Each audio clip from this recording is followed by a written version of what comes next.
Are you having a hard time figuring out what to get Dad for Father's Day?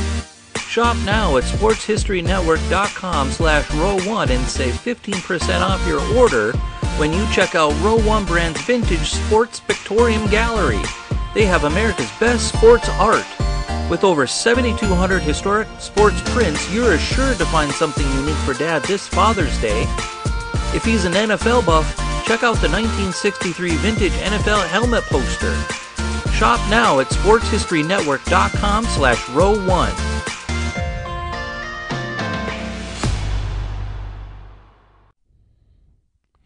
Hi everybody, this is Dan. I want to thank you all for listening to the podcast. Andrew and I are really having a lot of fun doing this so far, and we hope you're enjoying listening to it as much as we're enjoying doing it.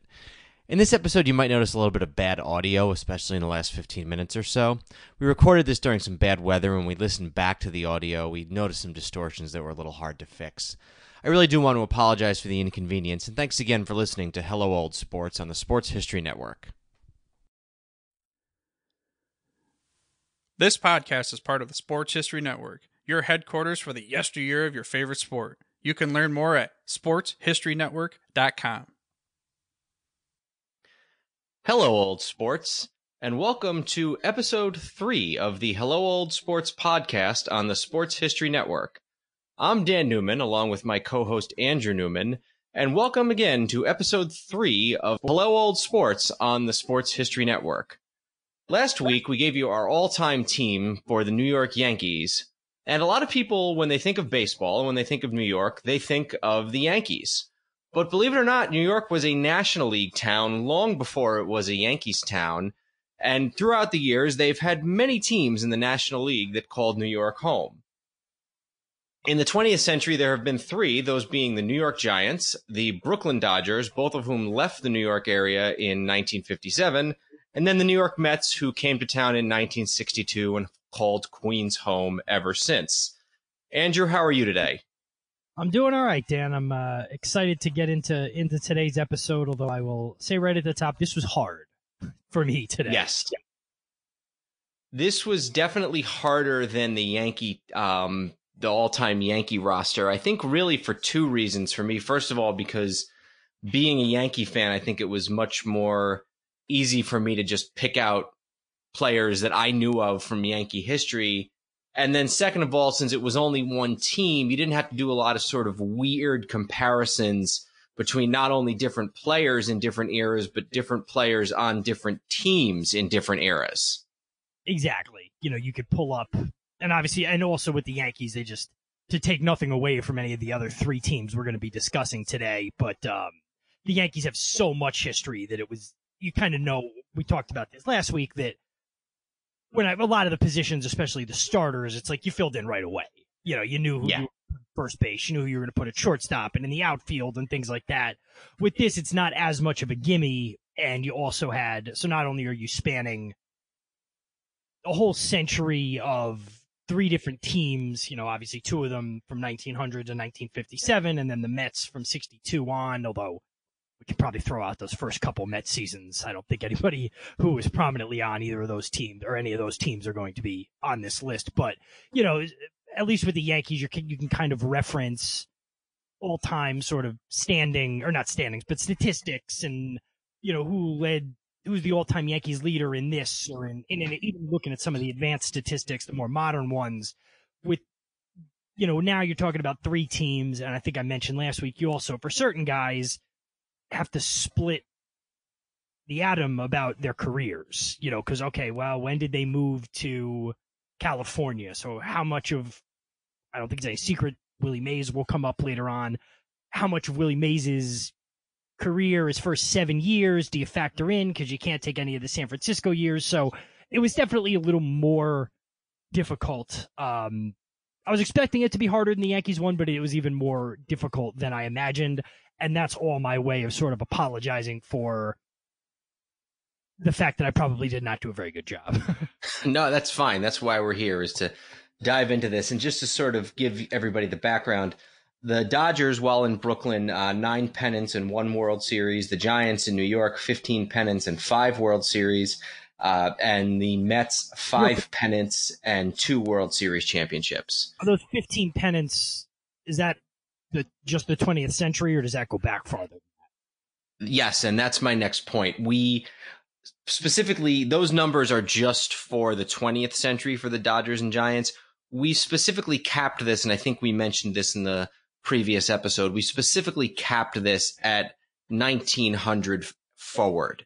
That was the year that the American League came into being. That was the year that modern baseball really became modern baseball, the sort of two-league system that we know to this day. So there are a lot of very good or even great players that played for especially the Giants prior to 1900. Roger Connor is one that initially comes to mind, who was a first baseman who was the all-time home run leader until Babe Ruth broke the record in the 1920s. Some of the pitchers, guys like an Amos Russi, or a lot of good players, especially on the Giants pre-1900. And hopefully that's something we can get into in a future episode. So for sort of the ability to make an apples to apples comparison, we went just with post 1900 for the Dodgers and Giants, and then obviously the whole 58-year history of the Mets. And in a lot of ways, it's very fitting that we're doing this now, because we're looking at a 57 or 58-year period for both the Dodgers and the Giants from 1900 to 1957.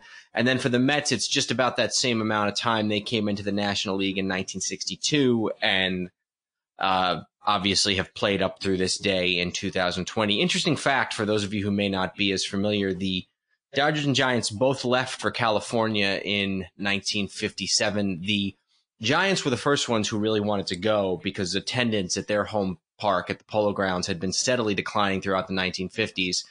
They originally had planned to move to the Midwest, to Minneapolis, but once the Dodgers started to make noise like they might want to move as well, the Giants and Dodgers sort of talked together and realized that a move to California would only work if at least two teams went. So it was not a coincidence that both of those New York teams left for California at the same time for the 1958 season.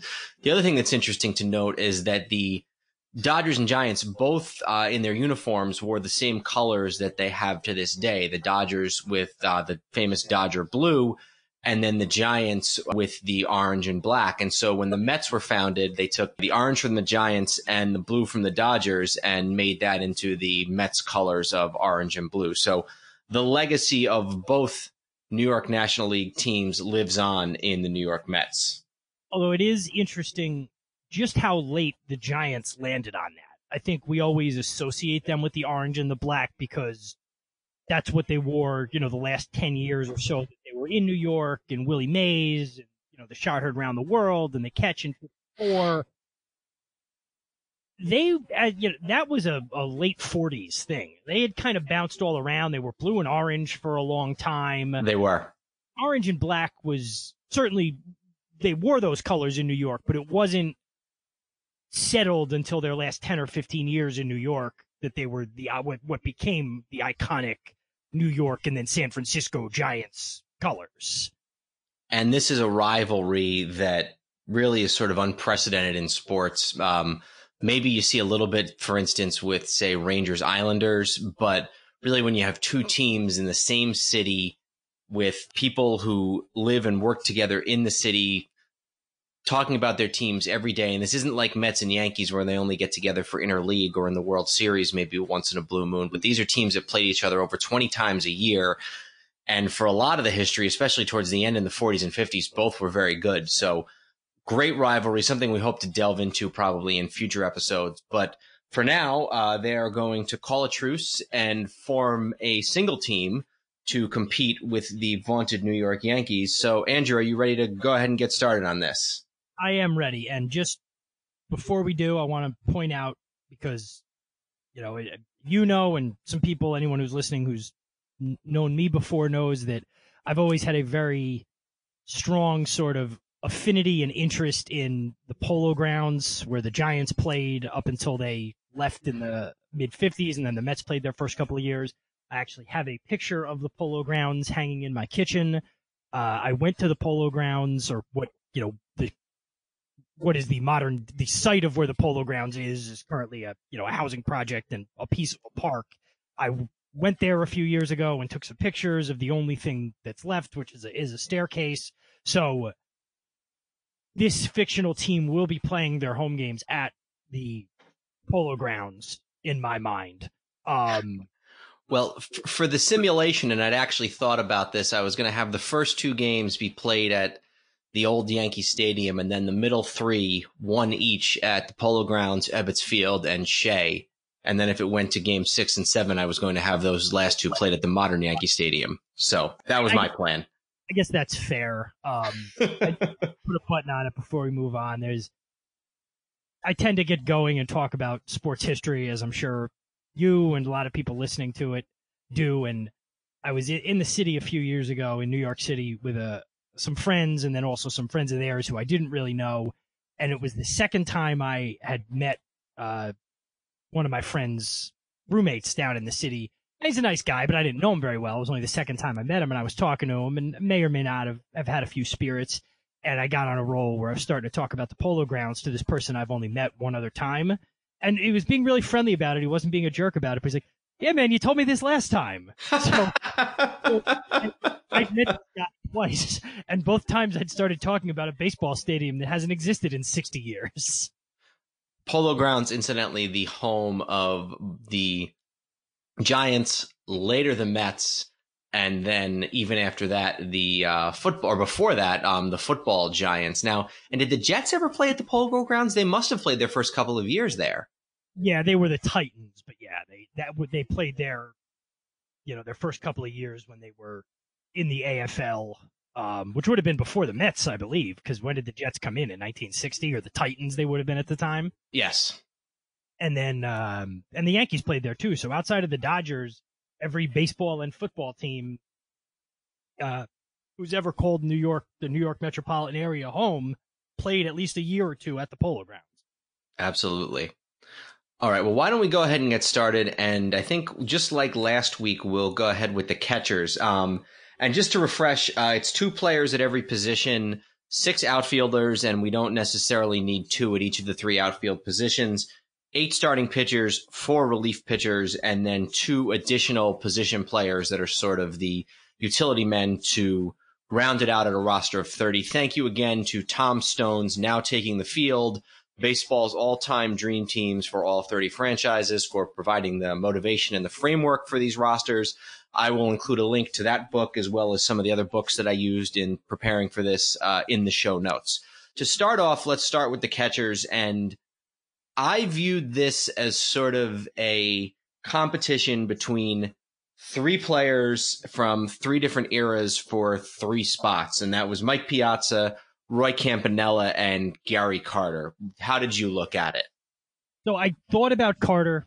I don't have Carter on my list, and I don't have a catcher as a third player. I guess the reasons I didn't list Carter on there, with the 2 of them, is just didn't play, and I know Piazza played plenty of other places too, but Carter didn't clearly have his best years part of the New York team. I think, did he go into the Hall of Fame as an Expo?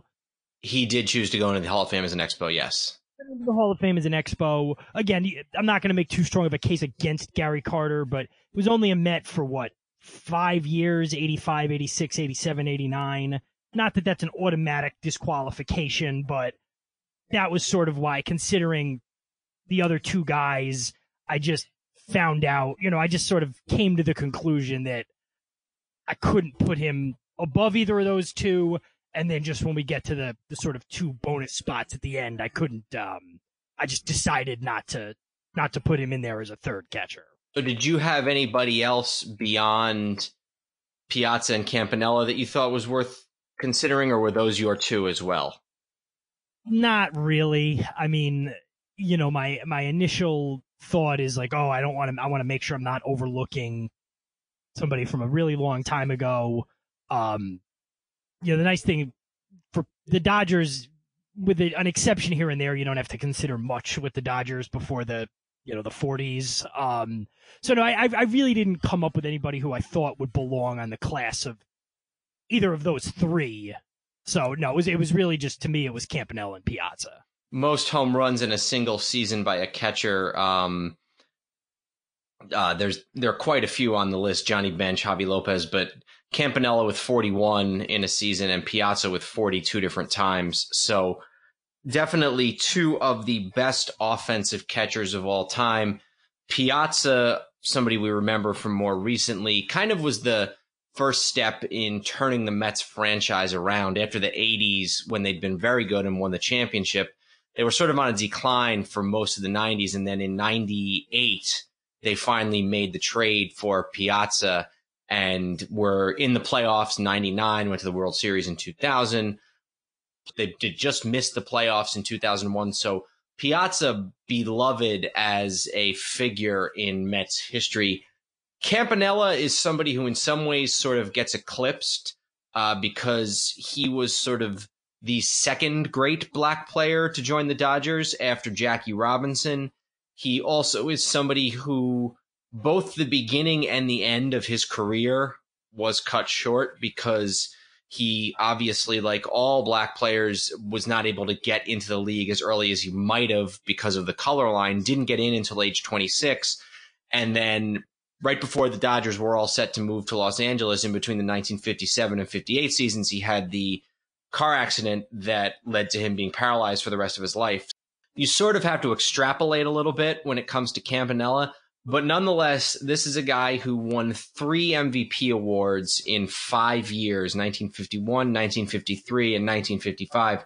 And if you look at some of the players that he was competing with for those MVP awards in those years, Willie Mays, Jackie Robinson, Stan Musial, Ernie Banks, Hank Aaron came into the league in the mid-50s. So 3 MVPs in 5 years is impressive for anybody, let alone for a catcher. So I am inclined to make Campanella the starter, if you are all right with that. Yep, I had Campanella listed as the starter as well. Just the one thing I wanted to mention there when you talked about him with the being on the not being able to begin his career because of integration had not yet occurred.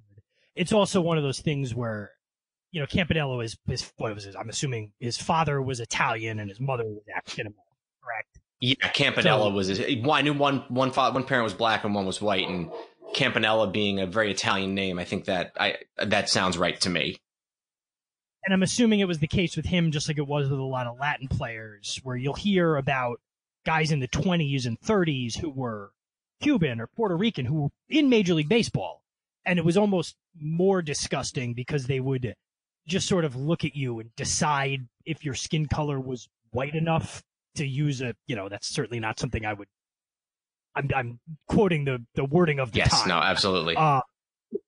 They would basically decide if a guy was white enough to be in the major leagues. So you could have two guys from the same country, and they just go, you're right, you're not. So for a guy like Campanella, I'm assuming it was the same kind of thing where, he probably with an Italian last name might have been able to pass it off if he wasn't, if his skin was a little lighter. So just goes to show you how malicious and absurd at the same time it was. I think Campanella, just like you mentioned, winning the MVPs. Piazza obviously came to New York from LA. I mean, from the Marlins, but had been a Dodger a week and a half before that.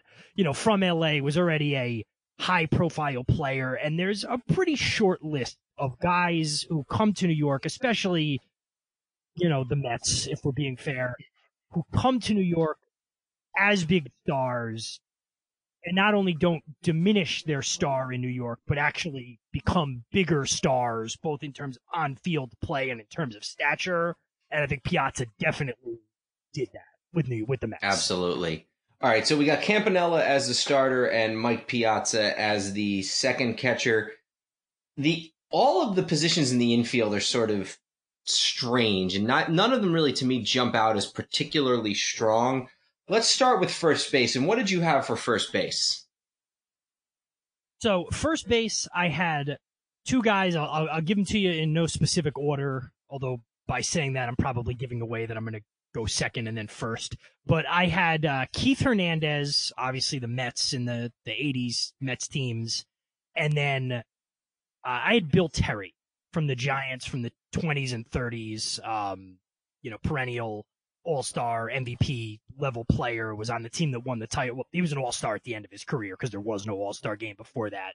And then, finished in the top 10 in MVP voting a bunch of times, was on the team that won in 33, won a championship. So that's who I Not have. only was he on the team in 33, but he was manager of the team in 33.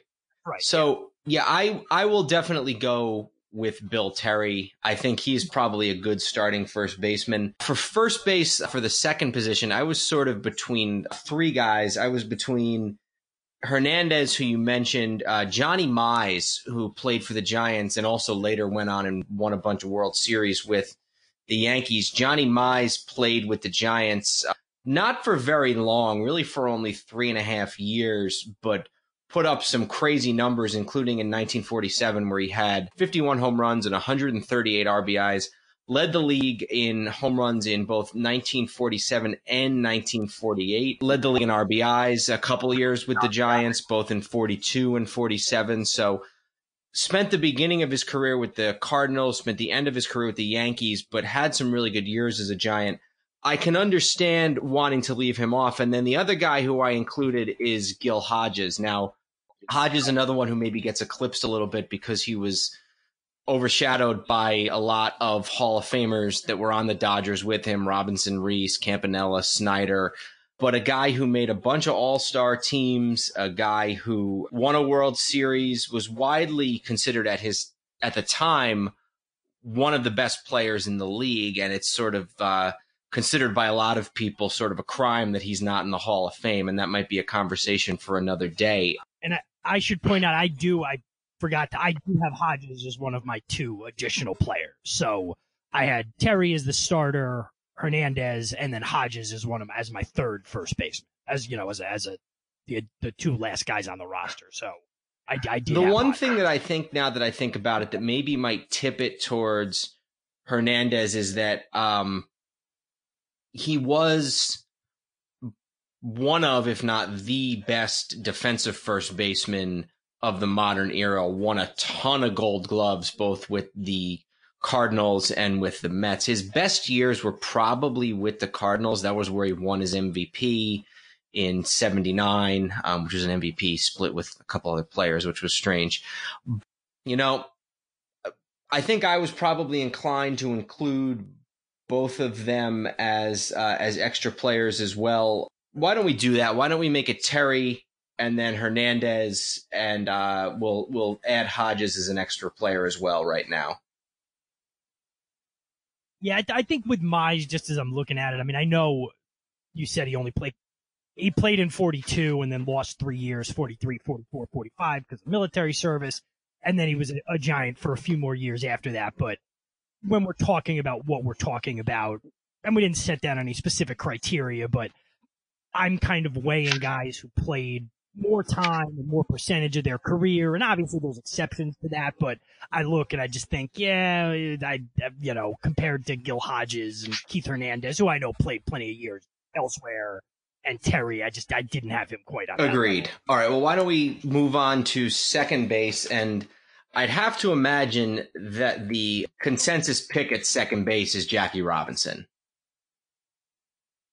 Yes. And the only weird thing with Jackie Robinson is he played so many different positions in his time in the majors. You know, he started as a first baseman in 47, which wasn't his natural position. And then they moved him over.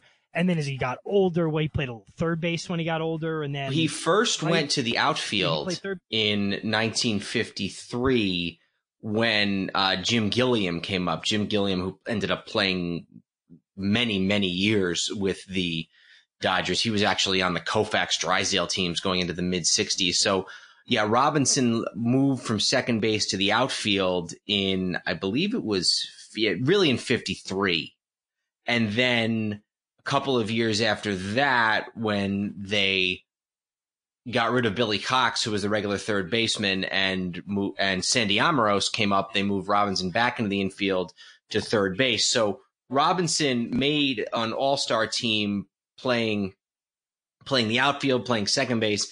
Didn't make the all-star team in 1947 when he was playing first base his rookie year, but there were obviously probably some other reasons beyond that. But he did win the very first Rookie of the Year award, led the league in steals. So I was tempted to sort of try and use some of that flexibility with Robinson, but I think that we probably can just leave him as the starting second baseman.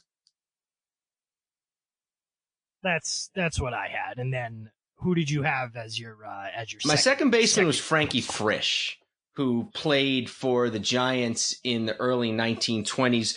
Joe McCarthy, who later managed the Yankees, said, if I needed one player to do the job of winning the game I needed to win, that player would be Frankie Frisch. His really great years were with the Cardinals.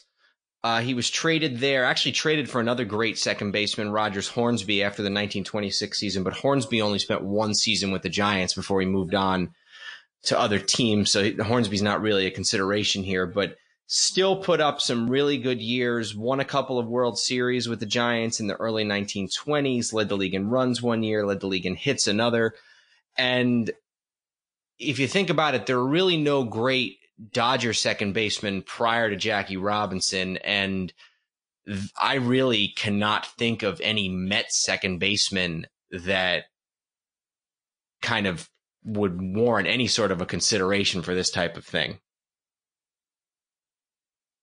No, there's really not. And a couple of these infield positions are weaker than you would think, given that the Dodgers had that. We talked, the Dodgers weren't great, really. They won, what was it, 15 and 20? They won pennants. I know they won one of the ones the Red Sox won. They won pennants in Dodgers, 1916 right? and 1920.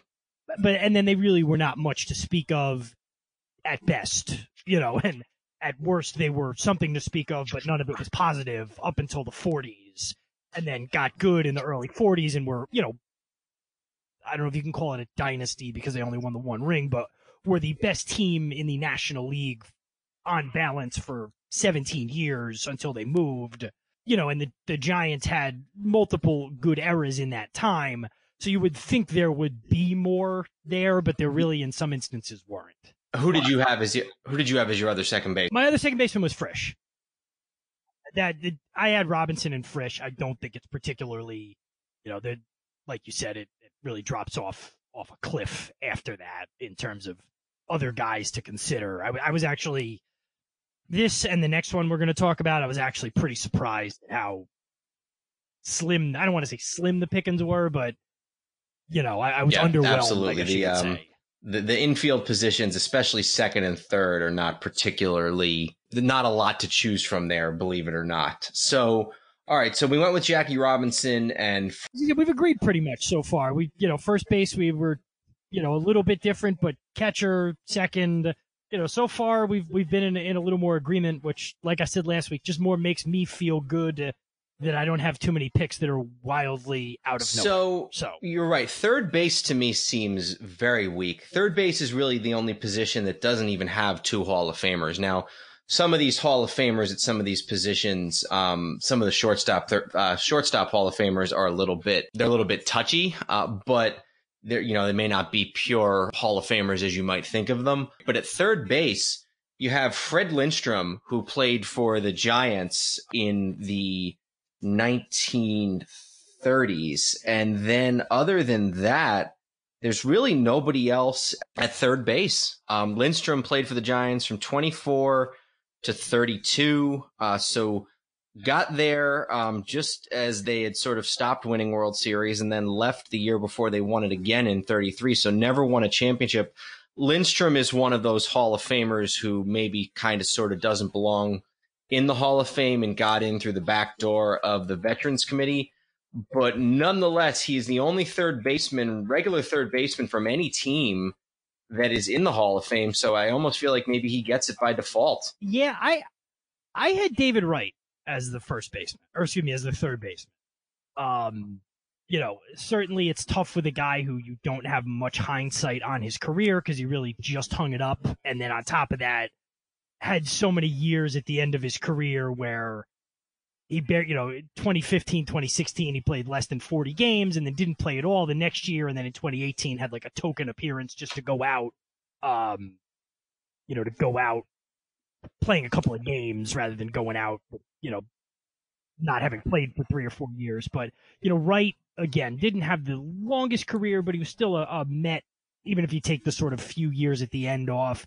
He was there 10 years. He was the real sort of crux is 05 through 08, where especially 06 through 08, he finished in the top 10 in MVP each year, won a couple of Gold Gloves, was an all-star. What was this? 1, 2, 3, 4, 5, 7-time all-star.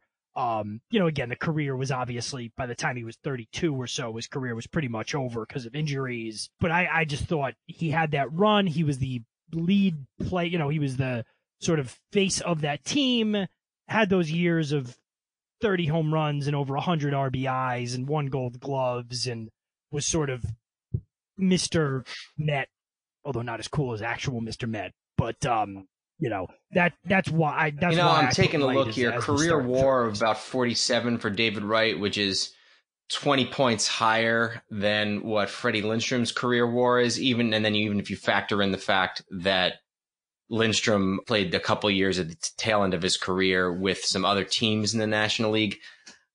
Yeah, my thing with David Wright is that Met fans loved him so much when he first came up, and then he was injured for so many seasons that you kind of felt like, he was one of those guys where they say he became so overrated that you almost felt like he was underrated. Never really reached the heights that people thought he would reach.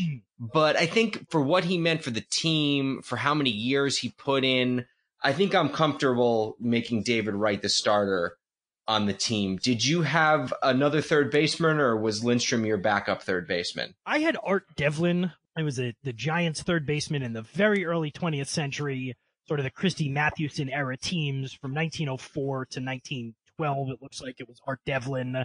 I think probably Lindstrom would go ahead of him, but Devlin, in the very heart of the dead ball era, had a bunch of seasons with over 100 hits and numbers that don't blow you away by modern standards, but in the 60s in RBIs. And I know, according to this note I have here, Grantland Rice listed him on his all-time third baseman list for the Giants as their, top third baseman of all time. Here is Tom Stone in his book on Art Devlin. Played for the Giants for most of his career and was a good fielder and base runner.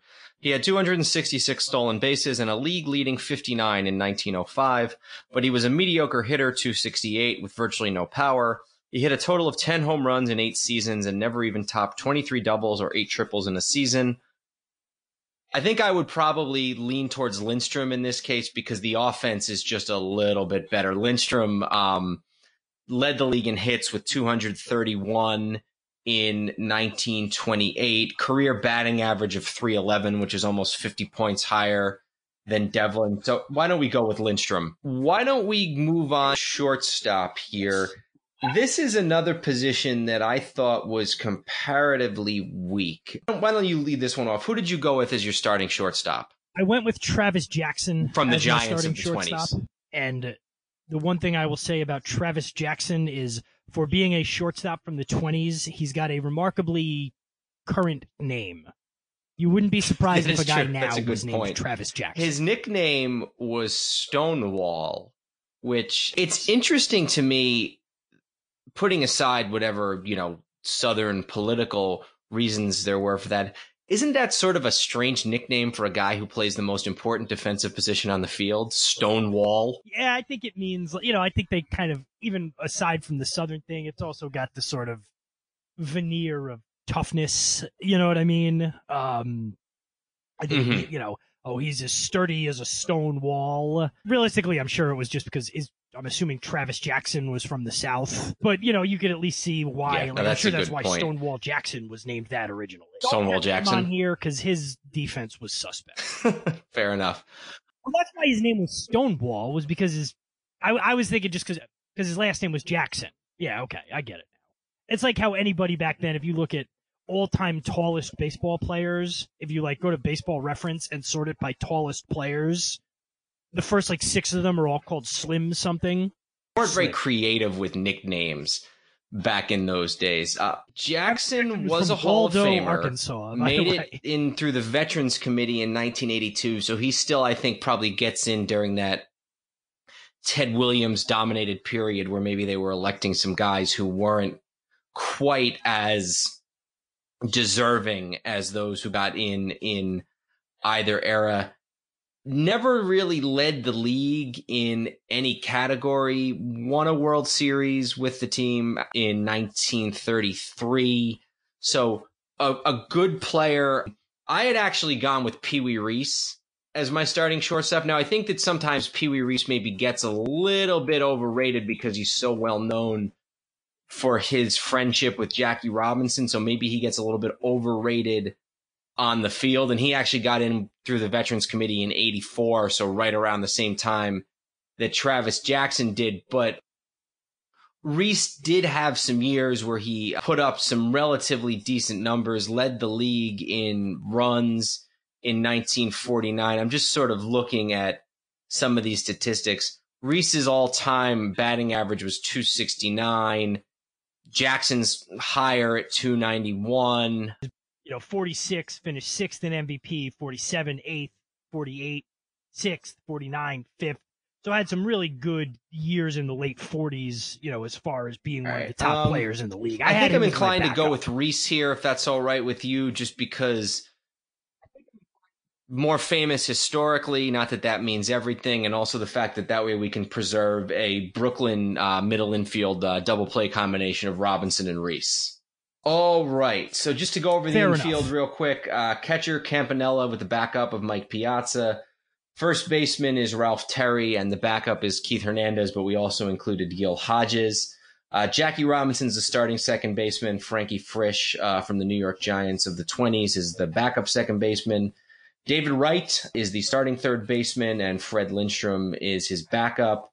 And then we have Pee Wee Reese at short with a backup of Travis Jackson. So as you might expect here, a lot of New York Giants from the 20s and 30s. Every position other than catcher has at least one New York Giant of the 20s and 30s as one of its players, which really makes sense because that was sort of, even though they're not remembered as well as the Brooklyn Dodgers of the 40s and 50s, that was sort of the best extended time period for any New York National League team, and that's the New York Giants, really for the whole, like from the beginning of the century all the way through to sometime in the 1930s. Yeah, and that's basically not coincidentally coincides with the John McGraw era. I believe so. McGraw took over, in the middle of the 02 season? Yeah, McGraw took over in the middle of the 02 season, and then he left in 1932. He actually announced his retirement the same day that Lou Gehrig hit 4 home runs in a game. So Gehrig got pushed off the front pages because McGraw had announced his retirement. I read a book on John McGraw and Christy Mathewson specifically over the summer, and from what I recall, he left in the middle of the 32 season. And the funny thing, not funny, but John McGraw, you always think of him as being a grizzled old man, and he didn't even live to be an old man. So when you think about early 20s and he was like 40, but he was just an old.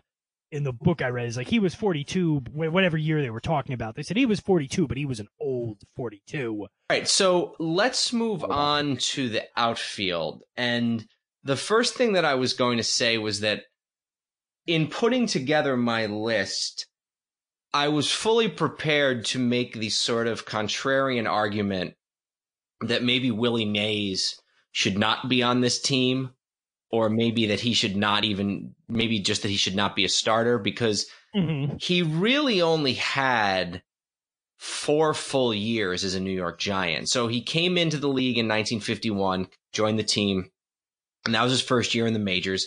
Won Rookie of the Year, so a very good year. Played in 121 games. He was, as many know, he was the one who was on deck when Bobby Thompson hit the famous home run against Ralph Branco to win the National League pennant that year.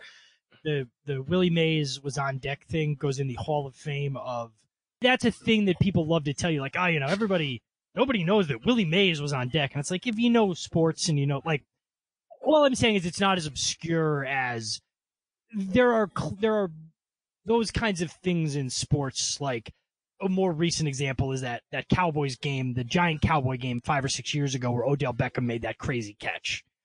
And for years after that, everybody forgets they lost that game. It's like nobody ever forgot they lost that game. I just always have felt that with baseball history, people like to point that out. And I do think everybody remembers that. Anyway, I didn't mean to rain on your parade. I know there's a lot of people who don't know that, but I think a lot of people. And I knew you knew it. I was sharing it with the audience. Like you didn't know it all. Fair enough. I'm only interested in me. Much like the aforementioned this, so. Odell Beckham, but that's a big diversion. So anyway, Mays, after the 51 season, he plays about 30 games in 52, then gets drafted into the military during the Korean War, so misses most of 52, all of 53, and then finally comes back in 54. So I was sort of ready to discount Mays's New York career because it wasn't that long. And most of his career was really built once the team moved to San Francisco. But if you look at Willie Mays, so he won the Rookie of the Year in 51, fine. Next couple of years really don't count. But then in 54, he was MVP. He hit 345 to lead the league. And the following year in 50, and the Giants win the World Series in 54, sweep the Indians, led by Willie Mays. He makes the famous catch.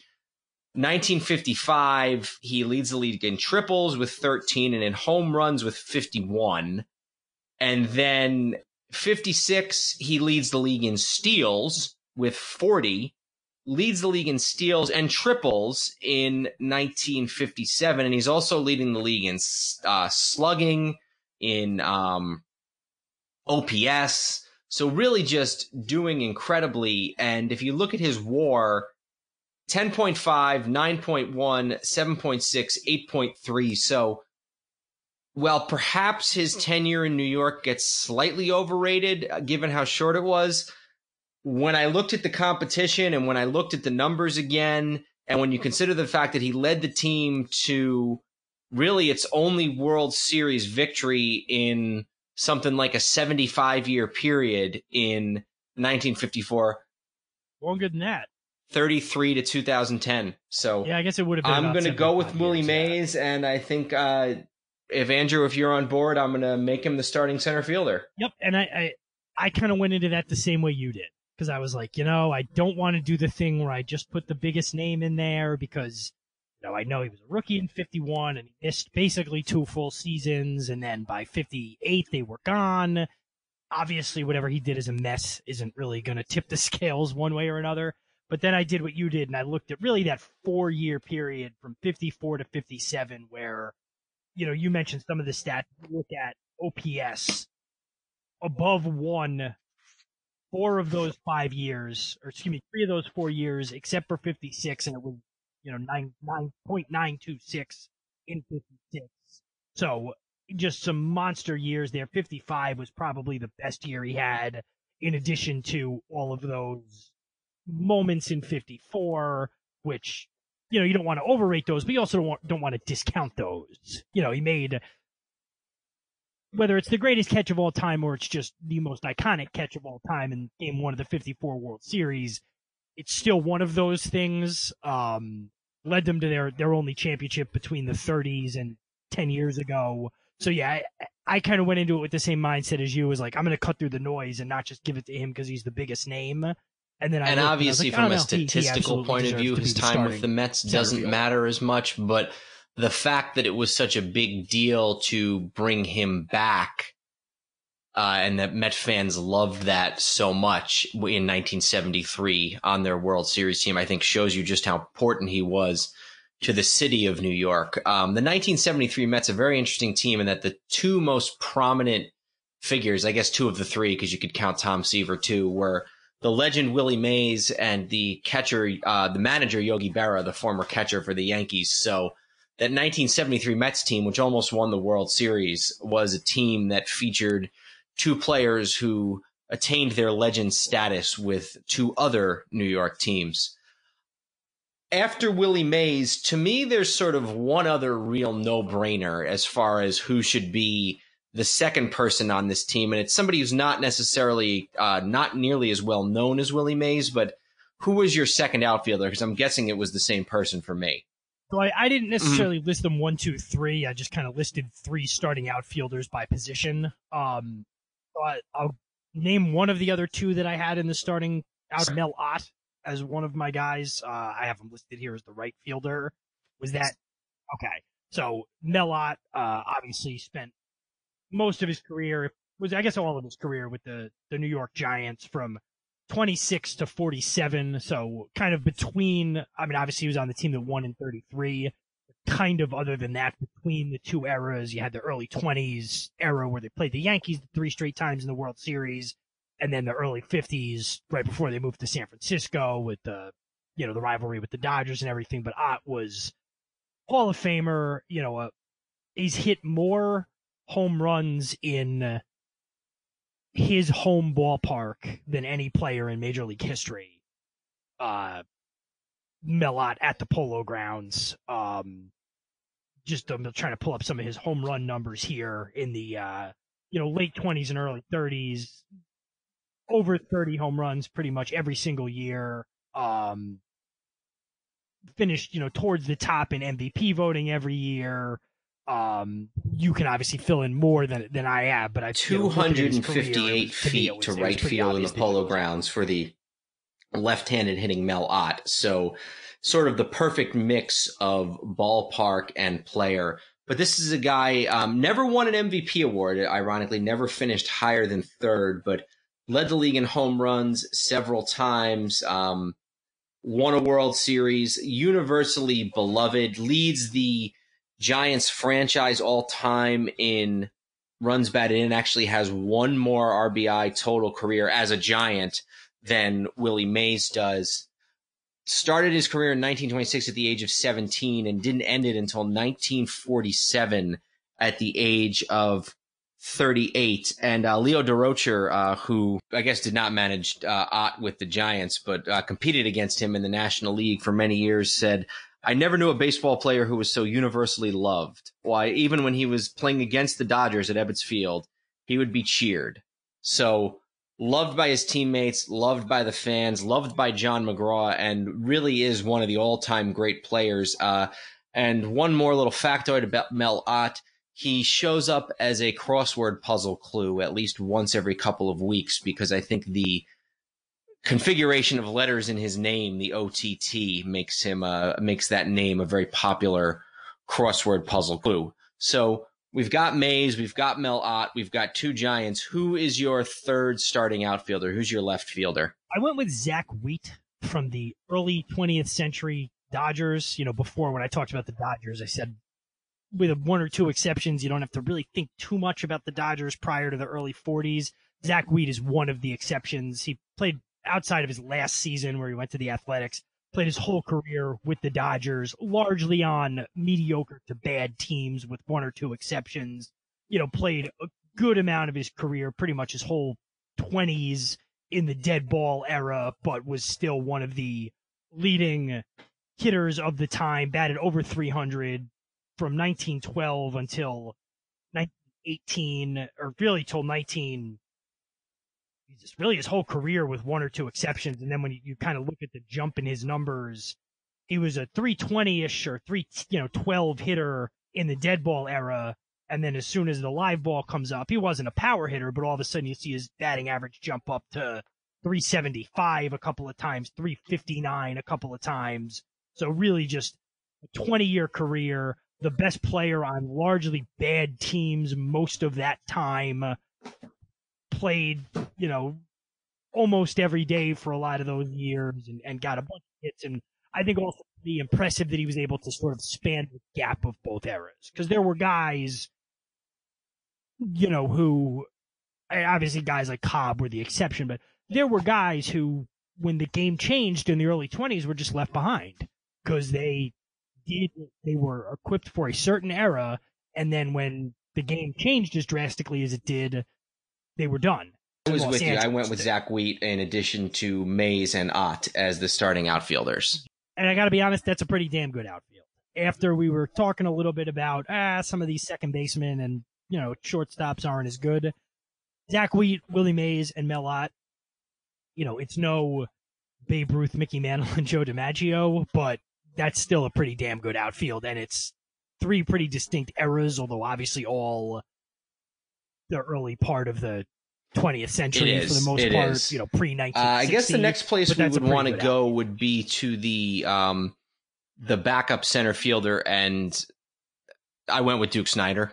So did I. The very famous sort of New York Willie, Mickey, and the Duke thing in the 50s, and certainly compared to Willie Mays and Mickey Mantle, Duke Snider's not on that level, but he does still deserve to be considered. He was one of the better players in baseball on one of the best teams in baseball for a while, and he was able to play for several years in the, once the Dodgers moved to LA, he was on the 59 team that won the championship, for example, but, was in the early 50s, especially 53, 54, 55, finished in the top 4 of MVP voting each of those years.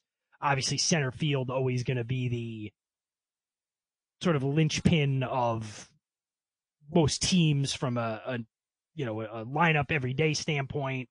Had some years of probably 53 was his best year, or maybe 55, with 42 home runs and 136 RBIs in 1955, including and a 309 batting average. So to me, it was. I feel like those 4 were easy, and the next 2 might be a little more difficult. Where did you go next? We need at least 2 more outfielders. I'll give you both the ones I had, and you let me know if I'm off base on I either of these. I did not necessarily have Garrett either one of those 2, although Strawberry was my other flex player. I like Monty Irvin. Great player, great story. Another player who suffered because of the color line, didn't make it to the major leagues until 1949 at the age of 30, and then played the next 7 years with the Giants, and was a part of both the 51 pennant winning team and the 54 world champion winning team.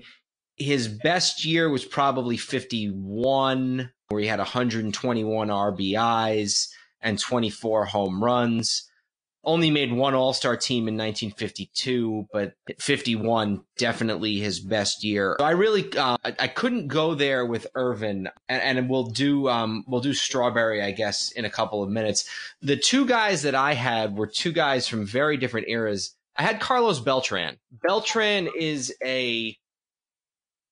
probably a borderline Hall of Famer. I'd say he probably gets in. Now, he ended up winning his championship with the Astros in his last year, and then obviously there was the whole sign-stealing scandal and that whole thing. But had some really good years with the Mets from when he signed with them in 2005. He was probably the best player on those teams, the one that almost went to the World Series, and then the 2 that blew the pennant in the last day of the season in 2007 and 2008.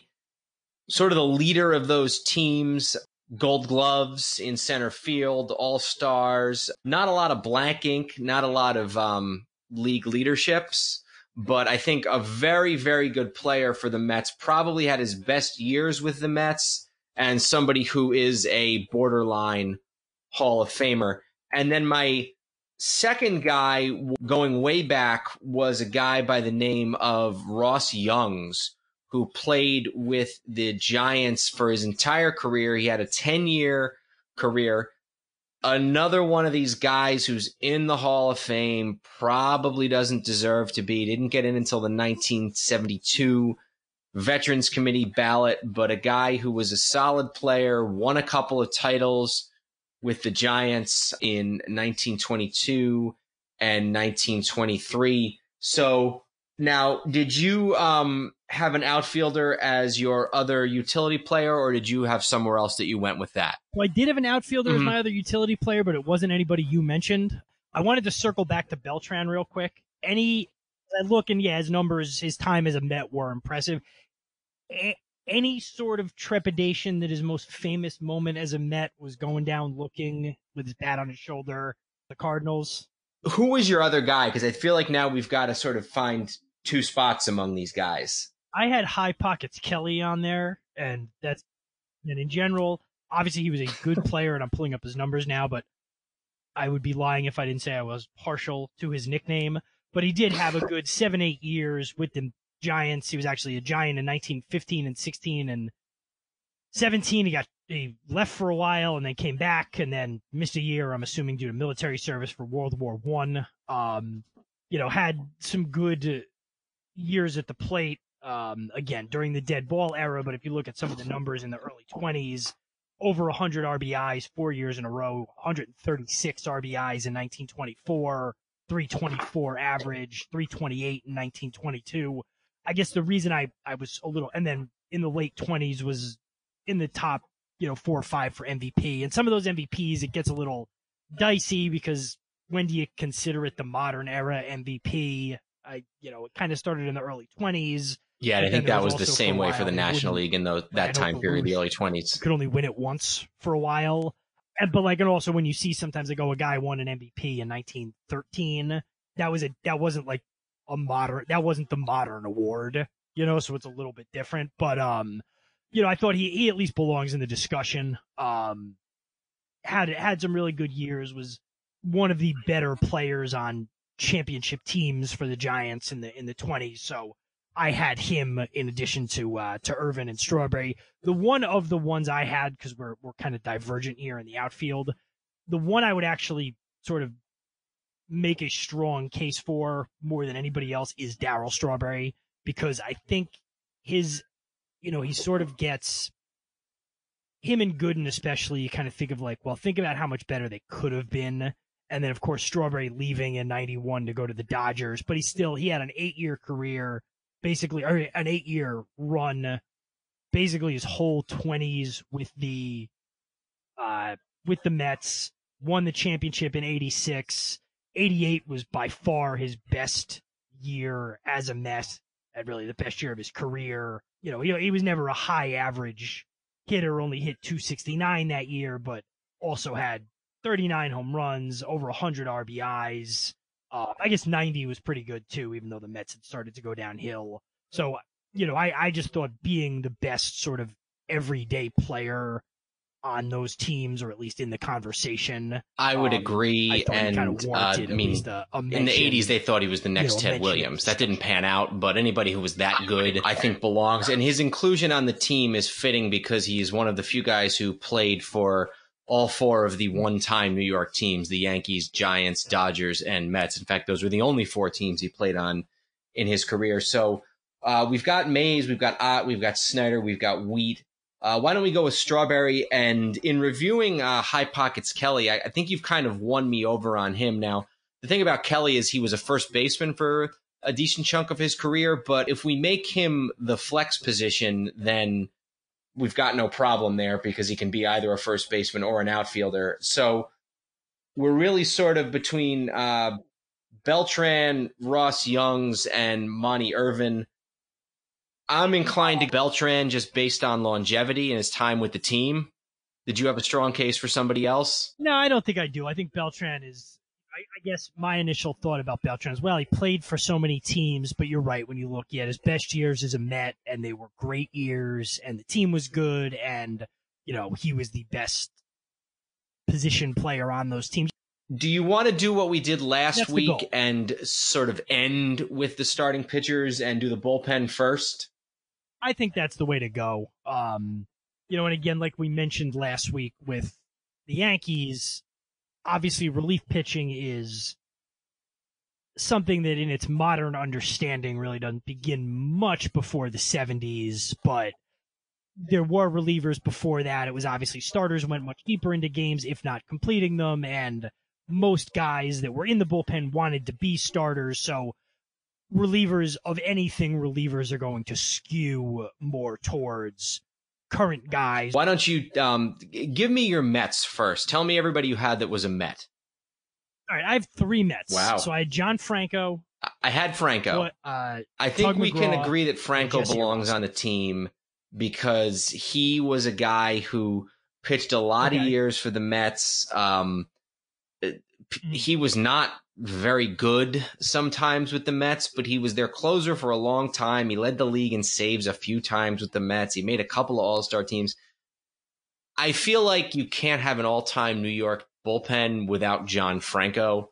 So I think he probably belongs there, even though my recollection from growing up is that Met fans basically wanted to slaughter him half the time.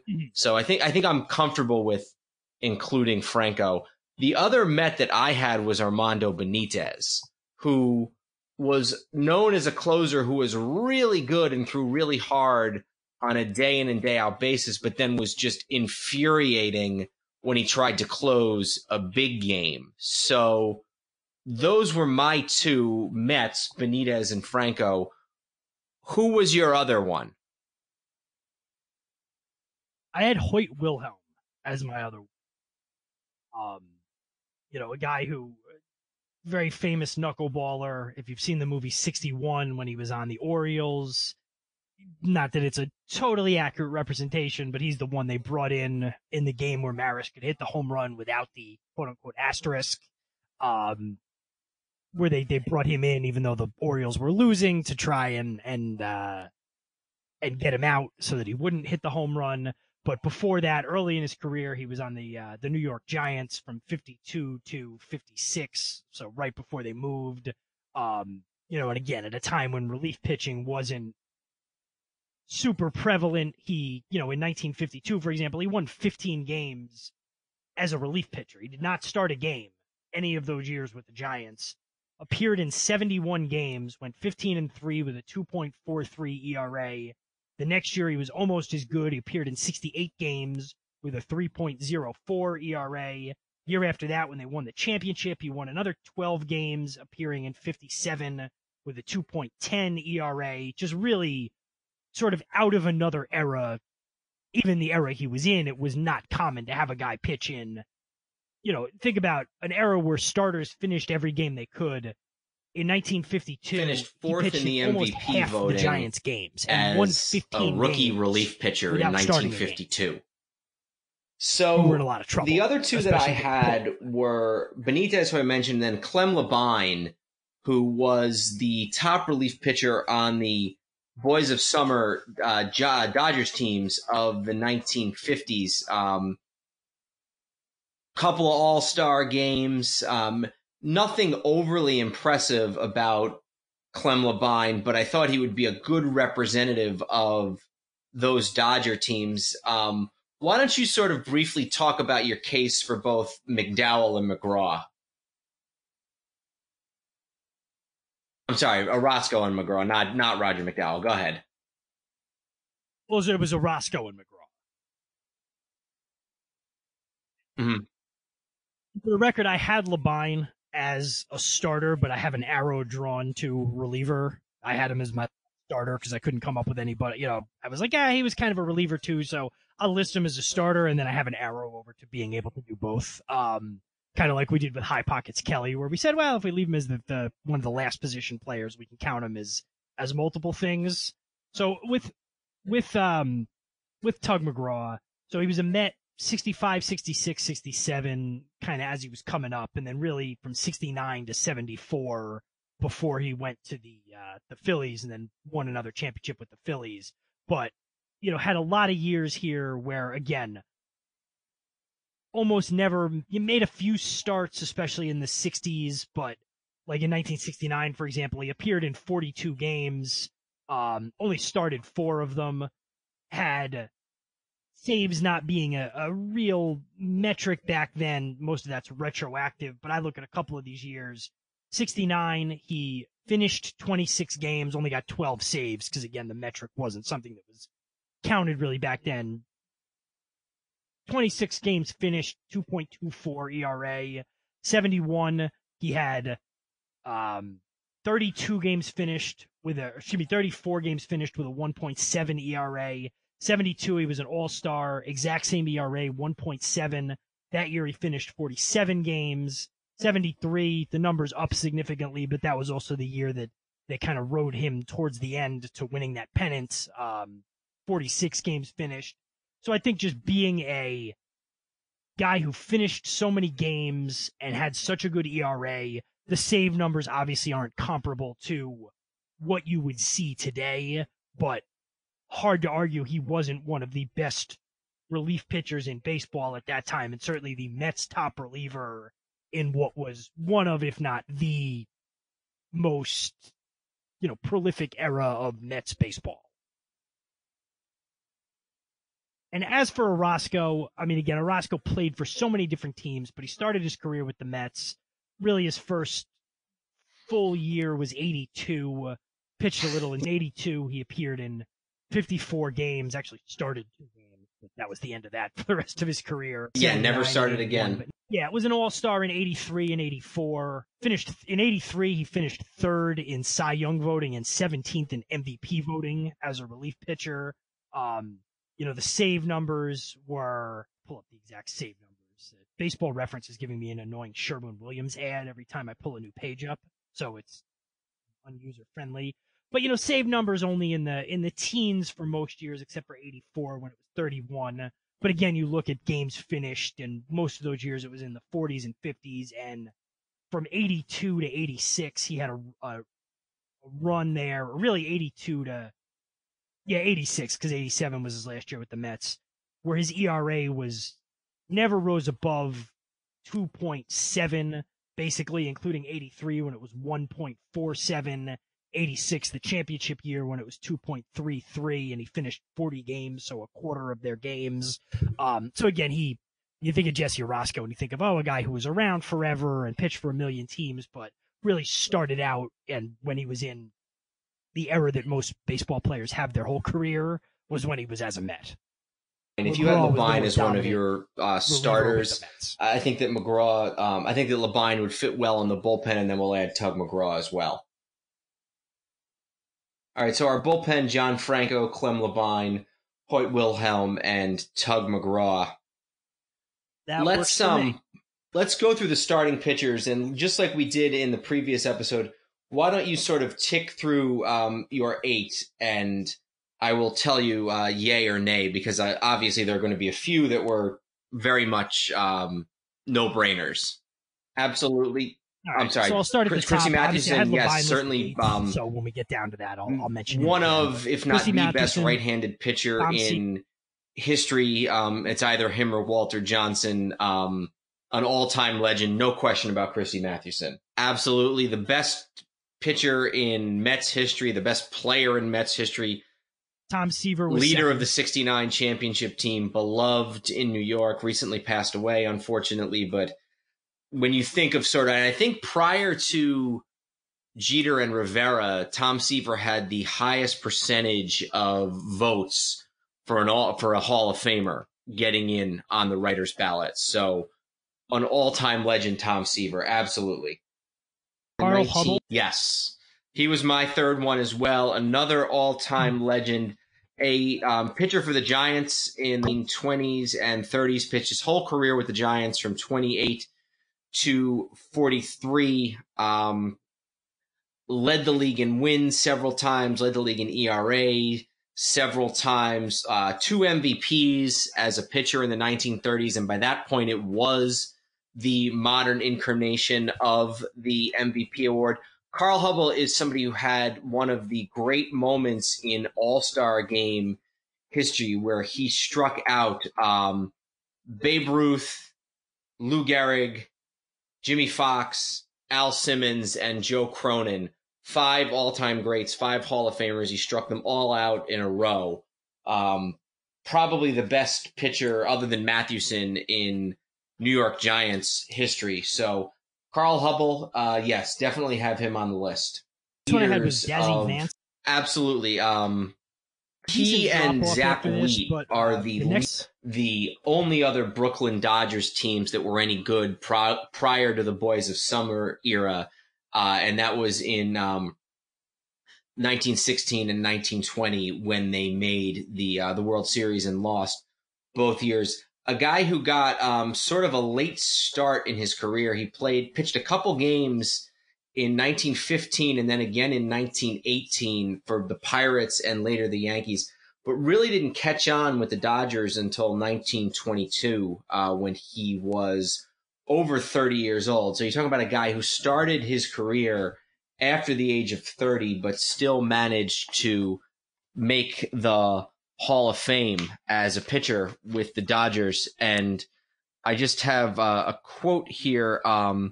He was once described as being, quote, as wild as a vodka-soaked Bolsheviki in front of a red flag. So I frankly don't even know exactly what that means, but that was how he was described. I really don't. I don't know whether that means he was like wild as in angry or like a wild thrower. I really have no idea. How do you know? You know exactly what that means. Well, I mean, think about they're saying like a drunken Russian, so he was wild. Like Probably I true. think they meant because was his nickname Dazzy? All right, but he is on my so they list. Probably meant he was like Dazzy a little bit Vance, of a one of the free lowest. spirit, I think he has one of the lowest winning percentages of any pitcher in the Hall of Fame. He's only 197 and 140. But yes, Dazzy Vance is on my list, so that's 4. I had Gooden on my team as well. He was a phenom when he came up. 85 was his best year, where he went 24-4 with a 1.53 ERA and won the Cy Young Award. Gooden was at least an adequate pitcher for the Mets up through 1993, when he left the team after the 94 season.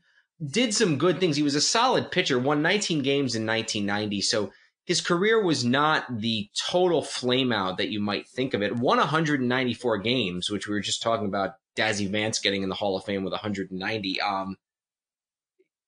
Doc Gooden is in some ways a borderline Hall of Famer if you just look at what he did and don't think about what he didn't do.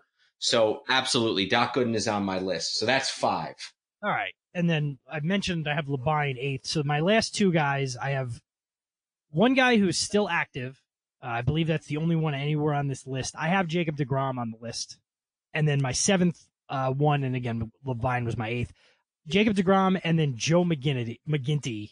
So I had McGinnity, but the early led the league in wins. Giants McGinnity, pitchers, who played for the Giants for sort of in the first starters. decade of the 20th century, from 1902 until 1928. And actually, he came into the league with the Brooklyn team and led the league in wins in both 1899 and 1900. So really, if we said 1900 forward, he was a guy who led the leagues in wins, winning percentage, and innings pitched in 1900. Also seemed to have led the league in hit batsmen in 1900 with 40.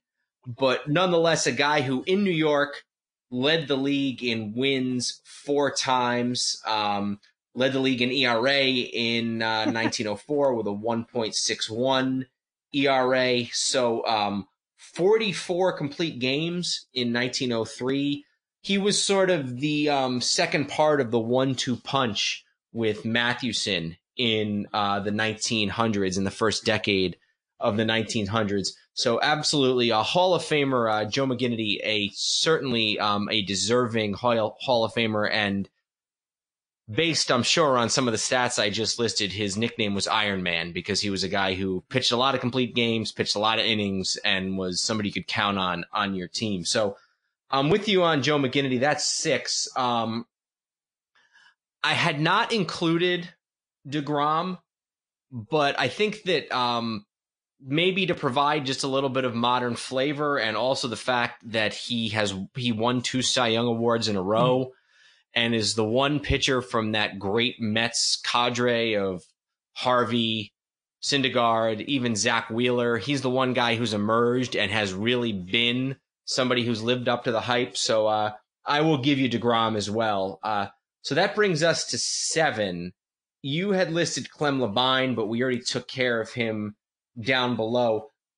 I was between 2 guys for the last position, both guys from at least somewhat in the old days. The first one that I listed was a Giants pitcher, another Hall of Famer who kind of took over as the second piece with Mathewson right after Joe McGinnity left, and that was Rube Marquard, who pitched first for the Giants and later for the Dodgers.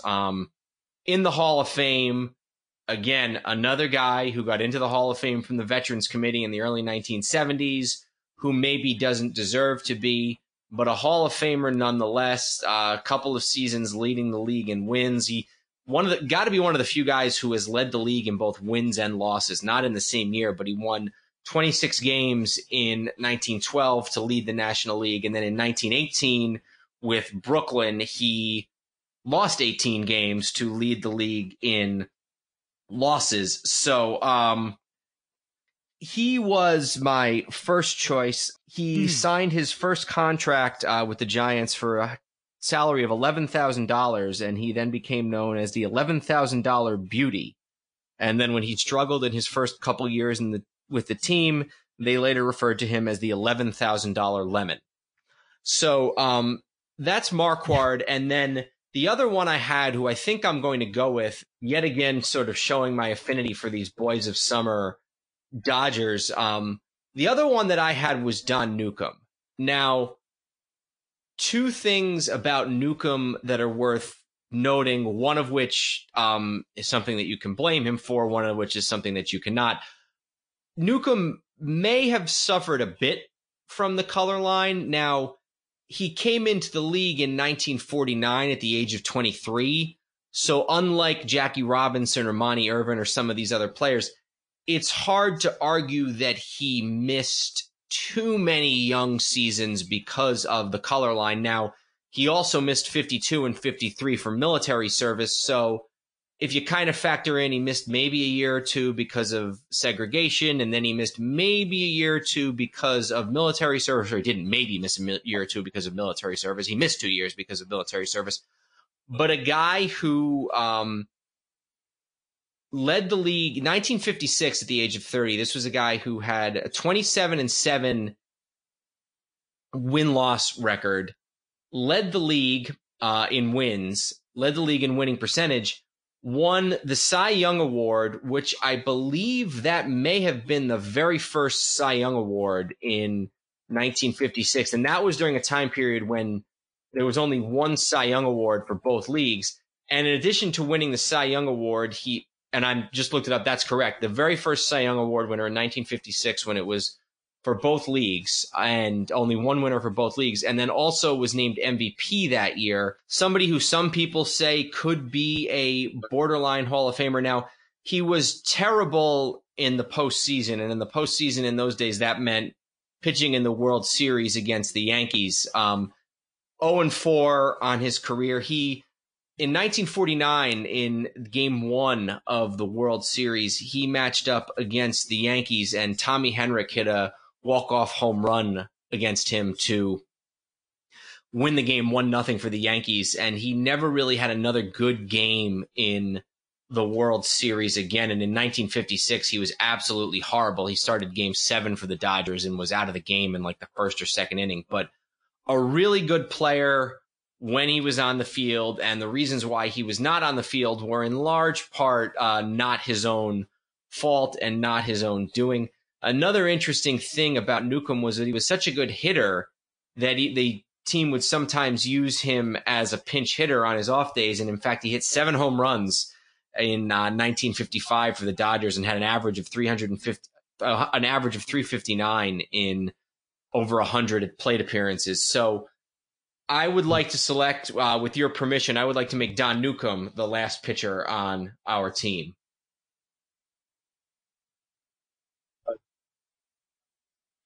All right, so let me go through our roster really quick here, and I will list the starters at each position first, and then the backup. A strong case catcher, there. we have Roy Campanella and Gary Carter. First base, Bill Terry, Keith Hernandez, and then Gil Hodges at the flex position. Second base, Jackie Robinson and Frankie Frisch. Third base, David Wright and Freddie Lindstrom. Shortstop, Pee Wee Reese and Travis Jackson. Outfield, we have the starting outfield of Willie Mays, Mel Ott, and Zach Wheat. And then the backup outfield is Duke Snyder, Carlos Beltran, Darryl Strawberry, and then a flex of a utility man of High Pockets Kelly, who can play either the outfield or first base. And then the pitching staff, Christy Mathewson, Carl Hubble, Tom Seaver, Joe McGinnity, Dazzy Vance, Dwight Doc Gooden, Jacob deGrom, and Don Newcombe. And our bullpen is John Franco, Clem Labine, Hoyt Wilhelm, and Tug, you gotta believe, McGraw. We have spent quite a bit of time on this episode, as we are known to do. But overall, I think it's going to be a good series, a good simulated series between the Yankees and the New York National League team. I was just going to say, I would think the simulations, I mean, when you think about the outfield strength of the Yankees, obviously the National League team has an edge in starting pitching. I have to think the Yankees get the edge just because of the power from all the outfield positions and from first and from catcher and from third, frankly, with A-Rod. You really don't have a position where the NL team is definitely better. And then even in the bullpen, Mariano Rivera, Goose Gossage, and Sparky Lyle, and Johnny Murphy probably get the edge over John Franco, Clem Labine, Hoyt Wilhelm, and Tug McGraw. But it'll be an interesting simulation. I'll be using Out of the Park Baseball 21, which is a simulation game that I love. So a lot of fun. Next week, we will do our World Series episode. We're going to pick a couple of World Series in history for whichever teams happen to be in the World Series and sort of go through their World Series history a little bit. And then after that, we'll move away from baseball for a little bit and discuss some different sports, because we want to make sure that we're giving attention to all of the sports and not just focusing on baseball. But it being October, we thought that this was an appropriate use of a couple of episodes to really dive into baseball history and specifically New York baseball history. So, Andrew, did you have anything else to add? No, I think we'll obviously, once you do the simulation, we'll do a brief overview of that at the beginning of an episode, just to talk about who won and anything interesting that happens. But no, other than that, I think it's been good. And the first couple episodes we've done sort of lists and Mount Rushmores, but we have a couple episodes. Dan mentioned the World Series episode, and then we'll get into some other sports where we'll get maybe a little more into just sort of discussing certain topics and interesting. I'm Dan Newman. And I'm Andrew Newman. Goodbye, old sports. This podcast is part of the Sports History Network, your headquarters for the yesteryear of your favorite sport. You can learn more at sportshistorynetwork.com. We here at the Sports History Network proudly partner with 26 podcasts, all revolving around the history of sports. But did you know that many of our hosts were sports history authors way before they started their shows? It's true. We've got Joe Ziemba, host of When Football Was Football, Joe Zagurski, host of Pro Football in the 1970s, Mark Morthier, host of Yesterday Sports, Tommy Phillips, host of Lombardi Memories, and Scott Adamson, co-host of From the 55-Yard Line. All these authors have many books for you to choose from. To check them out, go to our website at sportshistorynetwork.com/sportshistorybooks. Pick up your copy today. Soundtrack provided by Kevin MacLeod of filmmusic.io.